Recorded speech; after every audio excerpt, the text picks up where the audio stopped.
नमस्कार।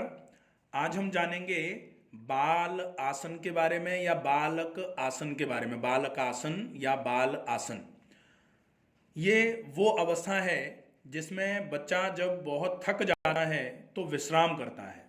तो हम भी जब बहुत थकान का आभास हो, हमें थकान का अनुभव हो रहा हो हमें, तो इस आसन को करके हम अपनी थकान को दूर करने का प्रयास कर सकते हैं। आसन करने की सही विधि, सबसे पहले ये आसन पेट के बल लेट कर करने वाले आसनों में शिथिलीकरण का आसन माना जाता है। तो हम पेट के बल लेटे हुए हैं, दोनों पैर दूर दूर हैं, दोनों एड़ियां एक दूसरे को देखती हुई और दोनों हथेलियां एक दूसरे के ऊपर रखी हुई और हथेलियों के ऊपर हमारी चिन रखी हुई है, जिसको हम मकरासन की अवस्था बोलते हैं।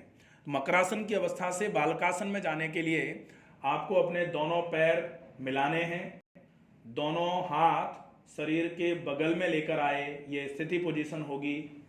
इस स्थिति पोजीशन के बाद अब हम इस बालकासन को करने की विधि पर जा रहे हैं। दोनों हाथों को कंधों से सामने की तरफ सिर के सामने फैलाना है, कोहनियों से थोड़ा सा मुड़े हुए रहेंगे हाथ। इसके बाद अब हमें अपने दाहिने पैर को घुटने से मोड़ते हुए दाहिनी तरफ सामने की तरफ लेके आना है। अब दाहिना पैर घुटने से मुड़ा हुआ है, दोनों हाथ जो हमारे हैं वो हम रिलैक्सेशन की पोज में जाएंगे। जैसे हाथ पूरा सीधे करने के बाद अगर हमको ऐसा लग रहा है कि रिलैक्स नहीं हो पा रहे हैं, तो हम कोहनियों से हाथों को थोड़ा मोड़ लेंगे।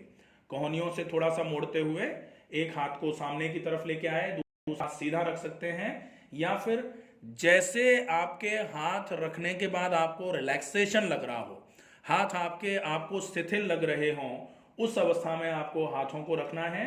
आपका जो दाहिना पैर है वो घुटने से मुड़ा हुआ है और घुटना जो आपका है वो दाहिनी तरफ नाभि की तरफ आता हुआ है। ये जो अवस्था है इसको बोला जाता है बालकासन या बाल आसन। इस अवस्था में आपकी जो स्पाइन है उसका स्ट्रेन कम हो जाता है, आपका पेट जो है, एब्डोमिनल मसल्स जो हैं वो रिलैक्स हो जाती हैं, पेल्विक ऑर्गन्स आपके बिल्कुल रिलैक्स हो जाते हैं। इस आसन में लेटने के बाद आपके पूरे शरीर में जो भी खिंचाव तनाव होते हैं वो थोड़े से रिलैक्स महसूस होते हैं। तो ये प्रोन सीरीज के रिलैक्सेशन की सीरीज में रखा जाने वाला आसन है। इस आसन में थोड़ी देर विश्राम करने के बाद आपको शरीर की जो थकान थी वो धीरे धीरे करके हटती हुई नजर आएगी। यहां आप अपनी चिन को जमीन पर रख सकते हैं या फिर गर्दन को आप मोड़ सकते हैं। अपने कान को जमीन पर, एक कान को जमीन पर, मतलब आप दाहिनी तरफ, आपका दाहिना पैर आपने दाहिनी तरफ लिया है तो आप अपनी गर्दन को दाहिनी तरफ मोड़ते हुए लेट सकते हैं। जहां आप देख रहे हैं कि बिल्कुल रिलैक्सेशन की स्टेज है ये, तो ये रिलैक्सेशन का ही आसन है। प्रोन सीरीज जब भी आप अडॉप्ट करते हैं, पेट के बल लेट के करने वाले जब भी आप आसन करते हैं, उन आसनों में शिथिलीकरण के रूप में इस आसन का अभ्यास कर सकते हैं, या फिर जब बहुत थकान का आभास आपको हो रहा हो, ऐसे समय में इस आसन को करके आप अपनी थकान को थोड़ा सा दूर करने का प्रयास कर सकते हैं। आशा है इस आसन में बताई गई जानकारी आपके काम आएगी। आप इस आसन में बताई गई जानकारी से संतुष्ट हैं तो इस आसन को ज़्यादा से ज़्यादा लोगों तक पहुंचाने के लिए ज़्यादा से ज़्यादा शेयर करने की कोशिश करें। स्वस्थ रहें, सुरक्षित रहें, अपना ध्यान रखें, अपनों का ध्यान रखें। नमस्कार।